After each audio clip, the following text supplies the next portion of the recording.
Bonjour les amis, bienvenue dans une nouvelle vidéo consacrée à l'Olympique Lyonnais. Alors, j'ai été absent quelques jours pour des vacances, je pense, bien méritées.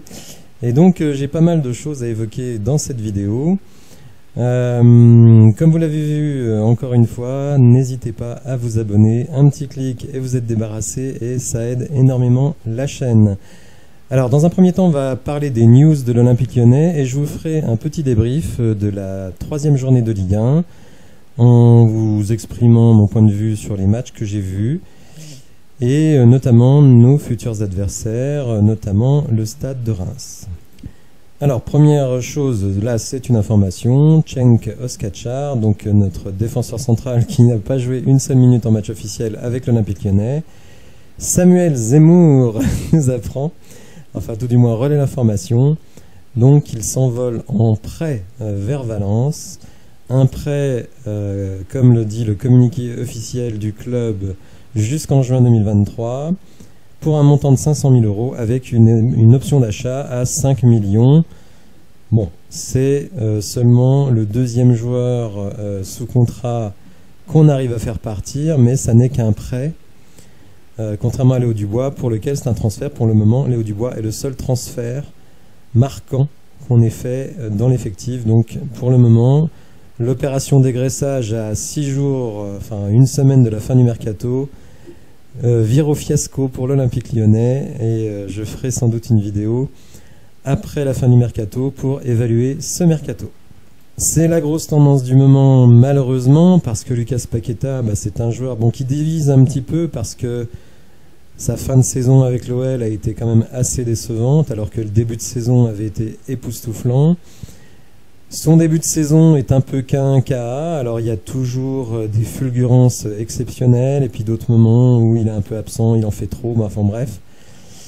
Donc Lucas Paqueta, parfois on dit qu'il part, parfois on dit qu'il reste, enfin bon bref. Ce qu'on apprend donc dans l'équipe, c'est que West Ham est venu à la charge donc pour Lucas Paqueta avec une proposition à 50 millions d'euros, ce qui est quand même une très belle somme, mais que l'OL en attendrait 10 de plus. Après, donc ça c'est un éventuel accord entre les dirigeants, mais autant pourrais comprendre que Lucas Paqueta parte par exemple à Newcastle, d'une part pour retrouver son pote Bruno Guimaraes, et dans un club qui a des moyens financiers énormes et des ambitions énormes, autant à West Ham. Mais qu'est-ce que Paqueta irait faire à West Ham? Le gars est titulaire en équipe du Brésil, il va aller dans une équipe qui, vous allez le voir, est tout simplement dernière de Première Ligue. Vous le voyez, après 3 journées, 3 défaites. Bon, alors certes, contre Manchester City, c'est compliqué. Nottingham Forest, qui, rappelons-le, est un promu, donc une défaite 1-0. Brighton, qui est a priori quand même une équipe du bas de tableau, même si là, Brighton a très bien commencé puisqu'ils sont 5e avec 2 victoires, 1 nul. Mais surtout 0 but marqué en 3 matchs. Alors certes, cette équipe nous avait éliminés de l'Europa League la saison passée, mais aller à West Ham, franchement, je n'y crois pas une seconde. Donc ils peuvent proposer 60 millions, l'OL peut dire oui, je ne vois pas Paqueta accepter cela. C'est un joueur qui à l'évidence mérite beaucoup mieux. Donc moi personnellement, j'espère qu'il va rester. Mais si au moins il part, qu'il parte dans une équipe qui en vaut la peine. Alors dans un titre putaclic habituel chez Foot 01, puisque Foot 01 vous met dans le titre des choses qui ont souvent rien à voir avec ce qu'il y a dans l'article, néanmoins on apprend une seule chose intéressante, c'est qu'en rotation de latéral droit, je l'avais déjà évoqué, Jean-Michel Aulas confirme, le coach avait émis l'idée de prendre un arrière droit. Alors le coach, mais je pense tous les supporters sont bien conscients qu'il manque un arrière droit. Mais on a plein de ressources, vous l'avez vu, avec la rentrée de Henrique. Alors je rappelle que Bruno Chéroux, en conférence de presse, avait dit que Lomami aurait vocation à être latéral droit remplaçant. On a vu qu'il n'était absolument pas prêt. Et qu'Henrique est déjà limité. Je dis pas qu'il est mauvais, il fait le taf, mais rien de plus. Il fait le minimum syndical, on va dire, à gauche, donc imaginez-le à droite, c'est ridicule. Franchement, c'est ridicule. Je pense qu'on peut trouver dans n'importe quel championnat européen un latéral droit remplaçant pas cher, expérimentés ou jeunes pour faire l'affaire, mais balader Henrique à gauche, à droite, franchement, c'est grotesque. Si on ne trouve pas de solution en latéral droit d'ici la fin du mercato, je peux vous dire que pour moi, ce sera un gros point noir du mercato de l'OL. Alors, Moussa Dembélé, qui arrive en fin de contrat en mai 2023. Info l'équipe, Moussa Dembélé ne prolongera pas. D'ailleurs, on ne comprendrait pas du tout qu'il prolonge, puisqu'il va passer une saison sur le banc. En admettant que Peter Bosz réussisse sa saison, ce que je souhaite évidemment, non pas parce que je suis un fan de Peter Bosz, mais parce que je suis un fan de l'OL. Donc la réussite de Peter Bosz sera aussi la réussite de notre équipe. Donc si Peter Bosz réussit une grande saison avec Moussa Dembélé sur le banc, on voit absolument pas pourquoi, d'une part, Bosz ne serait pas prolongé et que Moussa Dembélé devienne titulaire la saison suivante, puisque Lacazette a signé pour 5 ans. Donc à l'évidence, Moussa Dembélé n'avait aucun intérêt à prolonger. Et il ne le fera pas, et on le comprend absolument. Du coup, l'OL espère une porte de sortie cet été pour récupérer une indemnité de transfert, et on nous apprend que la Real Sociedad serait intéressée par Moussa Dembélé. Mais là, je dirais, c'est comme Paqueta, en admettant même que les deux clubs soient d'accord. Qu'est-ce que vous voulez que Moussa Dembélé, qui est quand même un attaquant d'une efficacité redoutable, qui est vraiment taillé pour le championnat anglais, où il va tripler son salaire, qu'est-ce que vous voulez qu'il aille faire à la Real Sociedad? Lui, je pense, s'est fait à l'idée qu'il ne jouerait pas beaucoup cette saison, puisqu'il va être remplaçant. Pour le moment, il n'a toujours pas joué une seule minute dans les 2 premiers matchs. D'ailleurs, j'ai appris, rappelez-vous, quand j'avais fait la présentation du match contre Troyes, que je m'étonnais que Moussa Dembélé ne soit pas dans le groupe parce qu'il était en reprise. Je ne comprenais pas du tout ce terme. Et en fait, on a appris depuis que Moussa Dembélé lui-même était étonné de ne pas être dans le groupe pour cette raison-là. Donc, évidemment, il y a une sorte de tactique du dégoût opérée par l'OL qui ne fait pas de loft officiel, mais qui enferme les gens de facto dans un loft, mais on voit que ça ne marche pas du tout, puisque ceux qui sont dans le loft, donc notamment Moussa Dembélé et Jérôme Boateng, n'ont aucune intention de partir. Et je trouve qu'ils ont raison. Boateng parce qu'il a un salaire qu'il ne le retrouvera pas ailleurs cette saison, et Moussa Dembélé parce que dès le mois de janvier, il peut signer où il veut, prendre une prime de dingue à la signature et tripler son salaire et aller dans un bon club anglais. Donc je vois pas pourquoi il ferait des cadeaux à l'OL. L'OL qui, selon moi, le traite vraiment comme un chien. Le gars, on peut lui trouver tous les défauts de la terre, il n'est pas fait pour le jeu de Peter Bosz, tout ce que vous voulez. Mais par contre, si on arrive à me citer des matchs où Moussa Dembélé n'a pas donné le maximum dans le match et où il a manqué d'efficacité, je suis curieux. Moi, je trouve que Moussa Dembélé, il est vraiment maltraité à l'OL, et moi, vraiment, je lui souhaite de trouver un super club, et je suis écœuré de la manière dont il est traité ici. Mais bon, c'est ainsi. Mais voilà, j'ai dit ce que j'avais à dire. Alors, notre prochain adversaire, Reims, ici, il n'est pas exclu, c'est pas du tout fixé, mais il n'est pas exclu que j'aille assister à ce match. Donc Reims, qui est une équipe qui traditionnellement nous pose énormément de problèmes, mais qui vit un début de saison très très compliqué. Il reste sur un match nul à Strasbourg. Alors Strasbourg, j'ai vu ce match, figurez-vous, bon, pas que je sois un grand fan de Strasbourg, mais surtout parce que j'étais intéressé de voir ce que faisait le stade de Reims, puisqu'en fait Reims avait des résultats qui m'étonnaient par rapport à ce qu'on a vu la saison dernière. Notamment le match que j'ai vu d'eux à Marseille, où ils ont été vraiment totalement bouffés, et surtout pas du tout présents dans l'intensité, alors que justement ce qui vraiment les caractérisait la saison passée, c'était l'intensité. Ils ont enchaîné une autre déception, et quelle déception dans ce deuxième match à domicile contre Clermont Foot, où Reims menait 2-0 et finalement se prend 4 buts en deuxième mi-temps, alors certes après une expulsion, mais tout de même. Donc en 2 matchs, 8 buts encaissés pour une équipe qui était plutôt, a priori, une équipe avec des qualités défensives. Dans le match à Strasbourg, en fait le match a été assez irrégulier dans les performances, chaque équipe, on va dire, prenant le dessus un peu au fur et à mesure. Vous voyez que dans les expected goals, Reims est nettement au-dessus, puisqu'ils avaient 2 expected goals qui n'ont marqué qu'un seul but. Donc en fait, les statistiques démontrent qu'ils auraient parfaitement pu gagner ce match, ce qui n'a pas été le cas. Alors, est-ce qu'il y a une réaction? Bon, déjà, ça a été beaucoup mieux qu'à Marseille, hein, ça faut quand même le dire. Moi, par principe, je me méfierais de Reims, et comme je l'avais dit dans les objectifs que je fixais à l'Olympique Lyonnais, si on ramène un point de Reims, déjà, je serais satisfait. Autant dans d'autres matchs, je n'accepterai pas qu'on ne prenne pas les 3 points à l'extérieur, même à l'extérieur. Mais si on prend un point à Reims, je serai content. Bon, si on en prend 3, là, je serai ravi. Donc un petit point, comme je le fais après chaque journée de championnat, sur la Ligue 1, pour essayer de voir les forces en présence, et surtout comment nous nous situons par rapport à nos adversaires directs. Alors les adversaires directs, il y en a qui sont faciles à désigner. Clairement, bon, alors le PSG, est-ce que c'est un adversaire direct? Ils sont tellement au-dessus de tout le monde que bon, on va dire, on les met dedans, mais on n'est pas dupe. L'Olympique de Marseille, évidemment. Monaco, mais bon, Monaco connaît un début de saison extrêmement difficile après l'élimination de la course à la Ligue des Champions. Est-ce que Lille en fait partie? Alors, avant le match du PSG, j'aurais dit oui, maintenant je suis plus mesuré. Est-ce que Rennes en fait partie? C'est délicat parce que je trouve que le début de saison de Rennes est décevant. Nice, c'est calamiteux.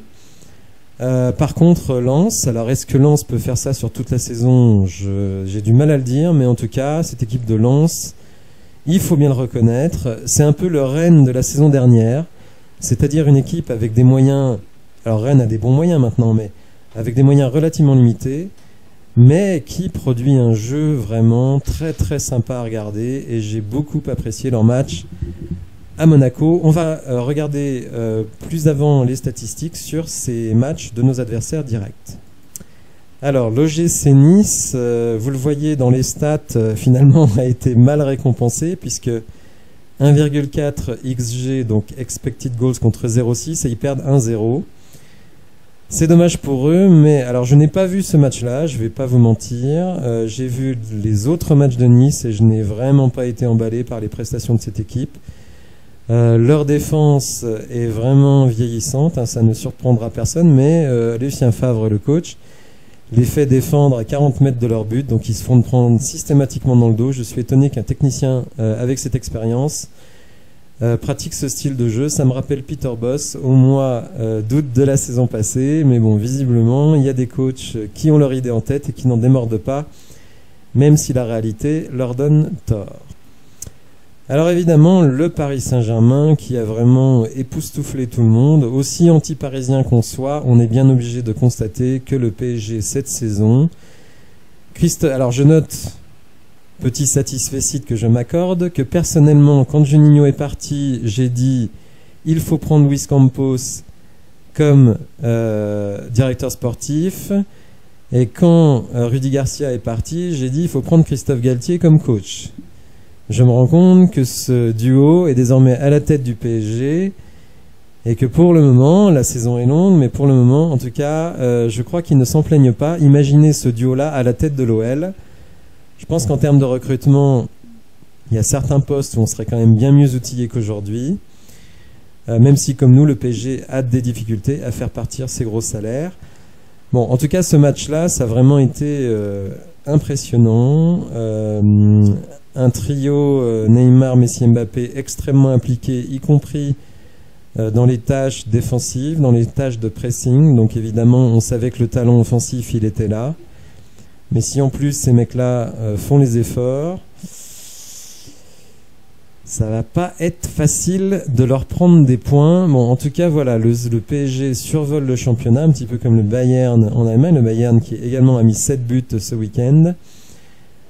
Donc voilà, je crois que le PSG est parti pour une saison record, à moins que, comme certains le pensent, et avec raison je pense, après la Coupe du Monde, peut-être qu'il y aura une décompression énorme de la part de certains internationaux, notamment ceux qui seront déçus par les résultats de ces Coupes du Monde.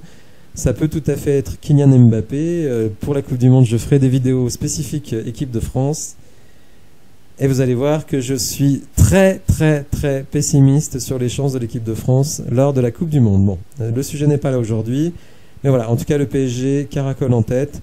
Et si on leur prend ne serait-ce qu'un point lors du dernier match avant la première trêve internationale, je m'estimerais extrêmement satisfait. Lille, de son côté, malgré, comme certaines autres équipes, notamment la nôtre, avoir un génie selon les médias, Paolo Fonseca, à la tête de l'équipe.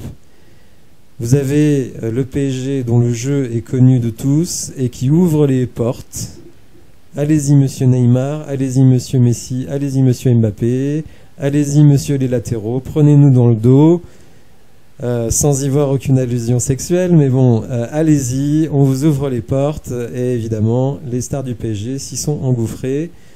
Donc un jeu assez ridicule, c'est vrai que tout le monde a parlé de la prestation du PSG, mais alors je trouve que Fonseca et le LOSC est incroyablement épargné. Vous prenez 7-1 à domicile et finalement ils ont fait ce qu'ils ont pu, ils ont eu quelques occasions. Alors oui, ils ont eu quelques occasions, ils ont 1,7 XG, mais ils en ont quand même 4 dans la tronche, et puis avec des joueurs de la qualité de ceux de Paris, évidemment, de 4 XG vous passez à 7 buts, et des joueurs de la qualité de Lille avec un 7 XG vous êtes à 1 but. Donc voilà, je dirais que même les stats confirment la différence de niveau, mais est-ce que c'est acceptable d'en prendre 7 à domicile? Franchement, j'ai du mal à y croire. L'Olympique de Marseille. Alors vous savez que dans les coulisses à Marseille, la présence d'Igor Tudor, le nouveau coach, est très très diversement appréciée. Ce qui m'a très très étonné, c'est que j'ai vu le match et j'ai entendu un certain nombre de supporters marseillais être très satisfaits de la prestation de leur équipe. Alors certes, il y a victoire, mais si on voit le match, ça aurait très bien pu finir à 2-2, mais surtout, alors ça aurait pu finir à 3-1, soyons honnêtes, mais avec 1,1 XG, 1,1 XG à domicile, rappelons que le deuxième but est un CSC. Franchement, moi j'ai vu le match, si les supporters marseillais sont contents de ce qu'ils voient, tant mieux pour eux, mais alors moi, honnêtement, j'ai trouvé ça pourrave. Donc, si on doit faire une hiérarchie de la Ligue 1, pour moi, on reste encore devant Marseille. Alors on nous dira, ils ont joué 3 matchs, on en a joué 2. On en a joué 2 à domicile face à des équipes du bas de tableau. Mais sur ce que je vois sur le terrain, je pense quand même qu'on est meilleur. Mais bon, ça, ce n'est que mon point de vue, sans doute très influencé par mon statut de supporter. Monaco-Lens, c'était très intéressant. Vous savez que j'investissais beaucoup dans Monaco, puisque je les ai mis dans mes prévisions de la saison 2e. Je dois dire que je dois commencer peut-être à revoir mon pronostic sur cette équipe, parce que, outre l'éviction de la course avec des champions, ils font un début de championnat qui est franchement en dessous des espérants. Ils sont d'ailleurs 11e du classement. Alors, ils avaient fait un bon match à Strasbourg. C'est pour ça d'ailleurs que ils avaient fait un bon match. J'avais fait un très bon match à Strasbourg, faut être honnête. J'avais vu ce match et c'est pour ça que je voyais cette équipe partie dans la continuité de leur saison dernière. Rappelez-vous, leur deuxième partie de saison avait été vraiment extraordinaire. Je crois qu'ils étaient à 10 victoires consécutives, enfin quelque chose d'impressionnant. Et donc je pensais qu'ils étaient partis pour continuer. Donc déjà j'étais étonné qu'ils soient sortis de la Ligue des Champions. Mais ensuite ils ont enchaîné avec un match nul 1-1 contre Rennes, peu reluisant. Et donc cette défaite quand même 4-1 face à Lens. Alors Lens c'est une équipe vraiment extrêmement sympathique, hein, qu'on apprécie énormément. D'ailleurs Francaise, je pense, c'est vraiment un des coachs qui est sur la montante et qu'on devrait retrouver dans les grands clubs français sous peu, hein, que ce soit l'OL ou l'Olympique de Marseille ou d'autres, hein, comme je sais pas, Rennes, alors peut-être pas le PSG, mais Monaco. Enfin bon, franchement, Francaise, il vient un peu de nulle part, hein, on le connaissait pas. Enfin, on va être honnête. Peut-être vous le connaissiez, mais en tout cas moi je ne le connaissais pas avant qu'il débarque en Ligue 1. Et vraiment, ce que propose son équipe, c'est vraiment très très bien. Alors vous voyez, 4-1, alors certes, il y a une expulsion de Vanderson à la 72e, mais 1,2 XG pour Monaco, c'est quand même pas terrible. Et 2,8 à l'extérieur pour Lens. Je rappelle que le PSG avait 3,9. Oui, donc le PSG était quand même nettement au-dessus, mais 2,8 c'est énorme. Donc cette équipe de Lens, on ne la met pas forcément dans la course aux 3 premières places, voire donc aux 5 premières places, mais est-ce que ce ne serait pas l'équipe surprise de la saison? En tout cas, c'est une équipe qui est très sympathique et qui est très agréable à voir et qui évidemment possède quelques joueurs très excitants. Et malgré le départ justement à Marseille de leur latéral Donc Jonathan Klaus, peut-être éphémère international. Eh bien cette équipe de Lens vraiment reste au top et c'est vraiment, je trouve, un vent frais sur cette Ligue 1. Alors maintenant abordons le FC Rennes qui était un peu l'équipe champagne de la saison passée. Et je dois dire que ce début de saison de Rennes ne me plaît pas trop. J'ai vu leurs 3 matchs et je sais pas, il n'y a pas la même intensité que l'année dernière. Je suis assez déçu de ce que fait Rennes. Alors ils s'en sortent assez bien, je trouve, contre Ajaccio, qui est pourtant une des équipes faibles de ce championnat, avec un très beau but de l'extérieur de la surface de Martin Terrier. Théâtre qui s'est racheté de son CSC de la première journée. Mais vous voyez, en XG, l'année dernière, Rennes, c'était vraiment feu d'artifice. Et là, 1,2 pauvre XG, donc d'ailleurs le but de Terrier est difficile à mettre. Et 1,4 pour Ajaccio, donc il y a eu plus de grosses opportunités que Rennes. Donc voilà, Rennes, je trouve ça a du mal à démarrer. Difficile de dire s'ils peuvent viser le top 3. Bon, pour le moment, si on regarde le classement de la Ligue 1, finalement, les 4 premiers du championnat, PSG, Marseille, Lens et Lyon, mais ce sont les 4 équipes qui font tout simplement le meilleur début de saison, à la fois dans le contenu, même si j'ai des réserves sur Marseille, et évidemment dans les résultats. Donc voilà, j'espère que ce tour d'horizon de l'actu de l'OL et de la Ligue 1 vous aura plu. Si c'est le cas, n'hésitez pas à liker la vidéo, à vous abonner, c'est très très important. Un petit clic et vous êtes débarrassé. Et je vous dis à bientôt pour de nouvelles infos. Merci, au revoir.